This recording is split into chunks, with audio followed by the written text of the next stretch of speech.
The River Islands guest Woo! line. Joining us on the River Islands guest line. And he's going to be out in town this Saturday. We'll explain in just a second. Jake Peavy joining us on the River Islands guest line. All guests on 95.7 The Game appear on the River Islands guest line. This is time for you to discover the islands, River Islands, and Lathrop. Jake, what is happening, my man? 2014 World Series champ. What's going on, Jake? Good morning. Hey, good morning, baby. The champ's in the building, baby. The champ's in the We're building. headed to town. Yes, we're headed to town, coming in hot. You coming in hot, man. Yes, I've been doing some TV work, still in the game, getting a call and being an analyst, and so I've been doing some of that.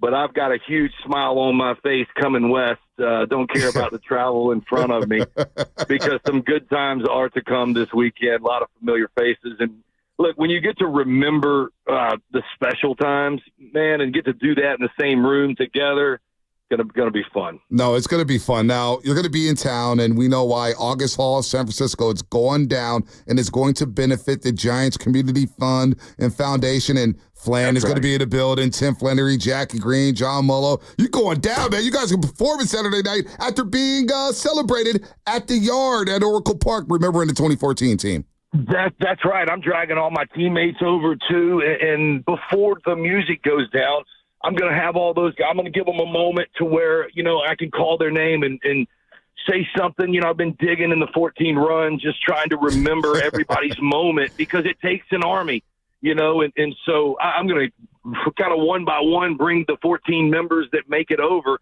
which I believe a good amount are. And then I'm going to bring them out on stage, and we're going to banter and BS around. I'm going to have the clubhouse guys on stage. I'm going to have the trainers.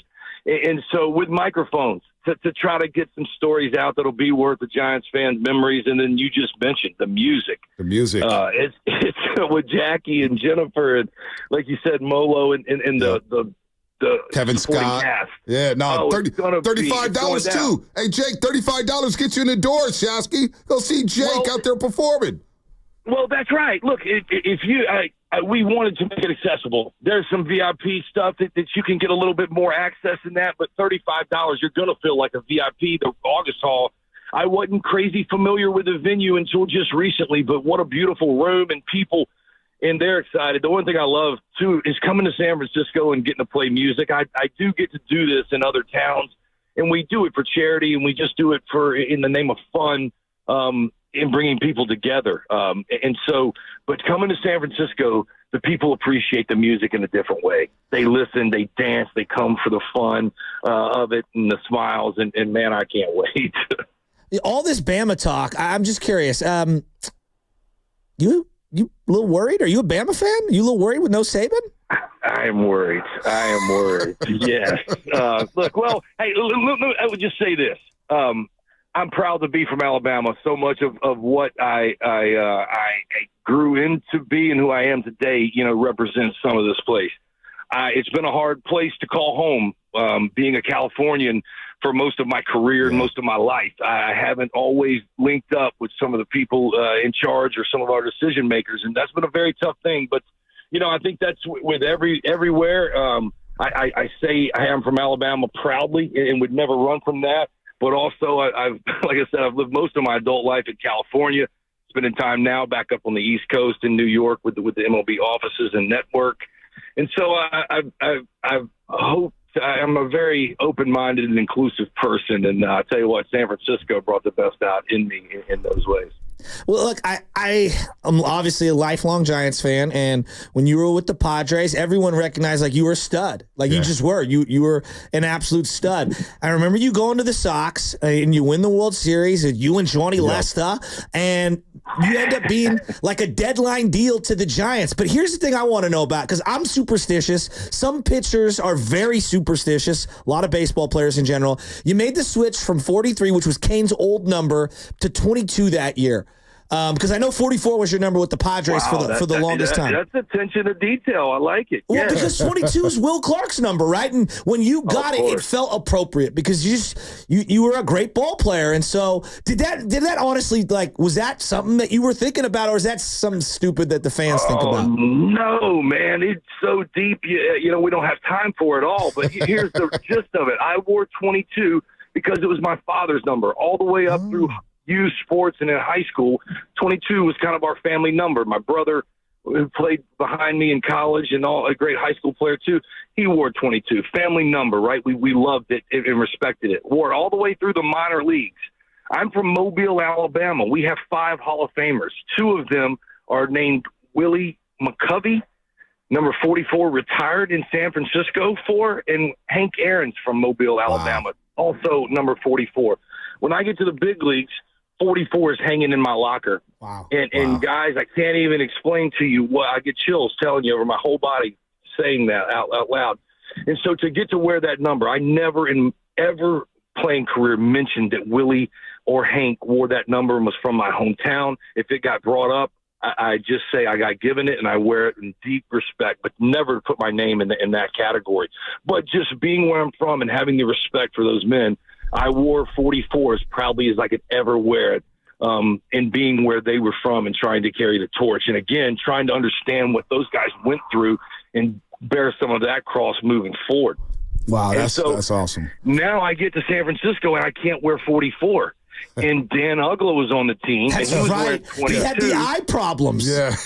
Right. And so I pitched to my first game or two in 43 while Dan Ugla was on the team. We end up releasing Dan, and 22 was available, and I needed it. And I don't know if you go back and look at the numbers. 2014, when I go back to number 22, my best statistical run for 2 months, August and September, was in that jersey with you Giants and getting a chance to go compete for a title. That's unbelievable. Jake Peavy here on the River Islands guest line. When you're going down that rabbit hole of, 2014 or whatnot, what are the moments that jumped out to you the most, Jake, during that 2014 run and winning a World Series, your second straight World Series, that is? Well, come to the August Hall, and we're going to take you deep within those walls. But here's what has to be said in this moment for the world to hear. You cannot forget what Madison Bumgarner did for the city of San Francisco for Giant fans. It was an extraordinary effort that we may probably never see again in our lifetime. But when you think about over the course of a series to win game 1, to win game 5 in complete fashion and take the pressure off me, Huddy, Vogie, way late in our career trying to figure out how we were going to get it done against the best teams in the land. But getting that ball in game 7 and throwing those 5 innings is something that needs to be ingrained, and that story needs to be told by the ones who weren't there, because it's truly extraordinary. I don't know that many organizations, coaches, credit Bochy and them, even let their prized possession go out and try to do this. But for Bum to be so willing, the love for his teammates, think about that. Nothing in common, really, from where he's from and in the city he was thrust into, but love the Giants. And, man, what an effort.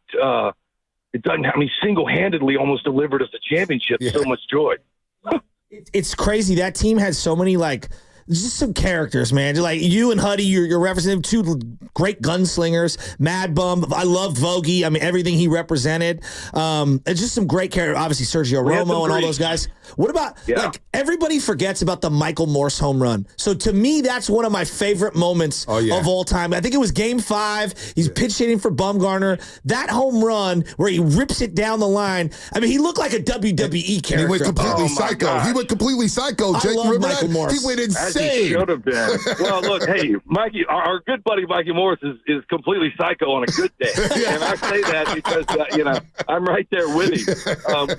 But look at that, and then think about this: game-winning hit in Game 7 of the World Series belongs to Mike Morse, opposite field single that gives us the lead that wins a world championship on the road for the first time in 50 years. I tell you this is a side note. Our political views are all over the map, and you see, winning a championship takes putting your ego and all of that stuff aside and caring about the job at hand. And we did that, and Boch and that coaching staff just got it out of us, and Sabian did it as well. It's killing me because I don't really keep up with Mikey too much, but love him in this way. I want to give him a mic so badly on Saturday night, but then I'm starting to hear, oh, God, have you seen some of what he's posted on social media and his political views? And I don't think it matches the vibe of where we will be. So you're like, hey, you know what, Jake? That's so real, though, Jake. Worry, Hey, Jake, I respect that so much. So that's so real. Hey, that's the shit I'm dealing with on the back end. Oh, man. Hey, real quick, I got to ask you about Bruce Bochy. Bruce Bochy, you played with him down in San Diego. What gave him that magic touch as a manager, and especially in 2014, what gave him that magic touch with the bullpen? Well, I mean, gosh, just the communication, the people skills. It's what's make anybody a good leader. They communicate with the people around them, and you know, you're certainly a chain of command. And the people under him, look, he rode hard. He wore those coaches out. I mean, asked more out of them than any other manager that they had ever coached for. It wasn't easy playing for Boch. Boch demanded professionalism and just some of the small things. Be on time. Like, it was the most important thing to Boch. Be a professional and be on time. Let's start there. And you know, you just wouldn't think this cast of characters like a Mikey Morris, like Jake Peavy, Sergio Romo. You know, we certainly had our inline guys with Buster and Craw and Belt and pretty, you know, straightforward guys, but we had loose cannons. And then you go back to those other teams, DeRosa and Scudero and Pat Burrell, Cody Ross's. You know, he believes in the veteran, that grease that you were talking about, Bogey and Huddy. He believes in having that around and leaning on some of that experience, but he communicates. And then, you know, he got allowed what managers in today's game really don't. And that's put guys in spots that he believed them best in, no matter what the analytics or right-left matchup said. And, you know, Cody Ross doesn't get those at-bats versus Roy Halladay if it's any other manager, any other team. It's the Dodgers. You know what I mean? Yeah. And so Bochy is allowed to he's a gambler. He goes on feel. all right, Jake, I got to ask the $1 million question that I feel like is still not being asked enough. Are you sending Alex Gordon in that situation? I know it's Crawford in short left center field there. That team had a lot of speed, too. They had Lorenzo Cain and Dyson. Right. And like, I didn't think they were going to get another hit against Bumgarner, and I probably would have sent him knowing how great of an arm Crawford's got. But as Juan Perez is booting that ball, we're all thinking the same thing. Like, oh my God, is this really happening? Do you send him in that situation, Game 7, 2 outs in the ninth? No, you can't make that last out at home right there. I don't think, not take the bat out of Salvador Perez's hands, because look, here's Salvi Perez was the only guy he homered in Game 1 off Bumgarner. That's true.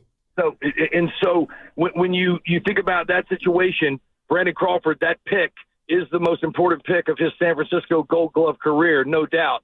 I'm certainly glad they didn't send him, and look, it was meant to be. And that it should be noted how good that Kansas City team was that we beat. Mm-hmm. Somehow they went back and did it again in 15. They were a run away from winning back-to-back World Series. That's how good they were. Jake, did you go to the Rose Bowl, by the way? You brought up Alabama Crimson Tide. Did you go to Saban's last game there at the Rose Bowl against Michigan? You know what? I did not. No, Fonte did. Too ragged. Well, I did. I lost a lot of money that day. I lost a lot of money spending on a ticket. I bet on Bama before I walked into the Rose Bowl. They went up 7-0. I live bet the hell out of them. I said, "There's no way Saban's losing this." It was a great game. I walked out happy, but boy, I'm kind of with you, man. I'm still pained by that. I'm scarred by that game. Well, look, it cost me some money too. Alabama, I'll tell you, for about the last 10 years, up until that game, about the last 10 years, Alabama's been an ATM machine. Yep. You're not lying. Spread high enough, and you get scared to lay the points. But Alabama and Nick Saban, man, what a dynasty! I'll tell you, when I won my first one, I went on College game day in Tuscaloosa. First time I'd ever met Nick Saban. It was this day, and he told me congratulations. And I said, "You got anything for me, buddy, other than that?" And he goes, "Yeah." He goes, "Good luck staying on top." He goes, "Now the work begins." He goes, "It's easy, and almost everybody can get to the top." Trying to figure out how to stay there is the key. And so, look, that was motivation enough to come to San Francisco with Bruce Bochy, with Buster Posey, Hunter Pence, Pablo Sandoval, and we mentioned Bumgarner and a host of others, and pull it together for 2 straight years was pretty impressive. He's not lying. They were an ATM machine, man. I mean, they were underdogs in the Rose Bowl, too. I was like, this is free money. No, this is what I like. If you had to pick the one moment, right? The one moment from that 14 team, because the wild card game was wild. The 18 inning game was absolutely insane. We obviously talked about the Michael Morse home run, the Ichiro home run, the Game 7. I mean, we almost had a Game 7 with a play at the plate to decide it for the World Series. Bumgarner coming out like Paul Bunyan. Like, what's the one thing that maybe I'm not bringing up here from that run that you kind of go back to, or you and your guys talk about? Well, I talked around it, and look, I love how into this you guys are and appreciate what it took to pull it all together, and just was in the run. I believe our team came together, and we won the World Series and was able to make that run, and we're together with our coaching staff on down through the belief in the players this night in L.A. It was long before the playoffs started. It was a game that Zach Greinke and Bumgarner started in L.A., and something in this game happened that we lost. And we had to walk below and get in that clubhouse, and Boch had to answer some severe questions on what the hell he was doing managing this game. But we knew at this point in time that we were together, and Boch had our backs. And here's what happened. Bumgarner gives up Zach Greinke's the best in the land. Him and Bumgarner, you can't ask for a better matchup in Dodger Stadium. And then we have to win, or I'm pretty sure the Dodgers clinch the division. They're going to celebrate in our face, right? And so Bumgarner goes out after Greinke goes 1, 2, 3, and Kike Hernandez leads off the game with a home run. Dodger Stadium's going crazy. 1-0, right? My God, Kike couldn't hit nobody. Always killed Bumgarner, he could. He always killed us. I know. And so now the next pitch or two goes up under Puig's feet, and he's flipped up. Oh, yeah. Now Bumgarner's throwing his glove, telling Puig to come on. I'd rather fight you than pitch against the Dodgers anyway, right? It's nuts. Bench is clear. Now we go back to our dugouts. JT Turner hits another pitch or two in the bleachers. It's 3-0 Dodgers. We've got our tails tucked. Dodger Stadium's going crazy.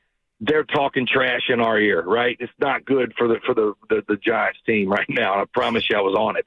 Bumgarner now gets out of this inning and flips the whole script. This is how tough and how bad this dude was. Came in and said, no more. Don't worry about that. We're going to scratch and claw. And they ain't getting no more. Don't you worry. And that's exactly what happened. Now, fast forward to the top of the 5th. Bumgarner himself hits a slider over the left center field wall. It's 3-2 now, and he's dealing, giving them no more. Now he finishes the 7th inning of this game 3-2. Both starters are dealing. Bumgarner is due up, I want to say, 2nd in this inning. The top of the 8th, we're 5 outs away. Greinke's still on the mound. We're going to the bench. We've got Ishikawa or a left-hander, and Boch has to hit. We're 1 swing away against Zach Greinke, and you have to hit a lefty on your bench with 1 out in the 8th, 5 outs away from the game. It's no-brainer, right? Bumgarner means that's not going to happen, and he's like, I'm hitting, bro. I don't know if you've been watching the game, but I'm hitting, and I got and him and Boch and Rags is on the phone with the pen trying to figure out who's – Boch is going, I know, Bum, I know. Right? He goes, Bumgarner says, you're not talking to me like you know. And it got Boch's attention. And Boch said, and kind of looked around the dugout, and we're all sitting here watching this go down. I was like, hey, man, he's got a point, Boch. Might as well let him hit. We want to, hey, you guys want this to go down. And Bumgarner hit in the top of the 8th, had that at bat. It was an amazing at bat, went to 3-2, but he struck out.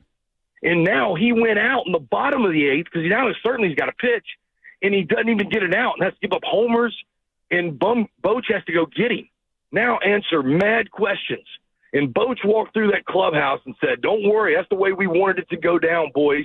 I'll take all this heat. I'll talk to Saves and wait. Don't worry. I got it. And at that point in time, we watched the Dodgers celebrate, but we were down deep. And that moment, I'm telling you guys, I believe with all my heart, that moment, we were together in a way that it takes to run the gauntlet that we then soon ran. Had to get in after that, but then run the gauntlet. It's a great story. Man, you got me fired. Can you speak to the team when they come back? Can you be like our life coach, They don't need to be. Look, they've got them going. This team is going. We just got an uphill battle to figure out how we're getting in.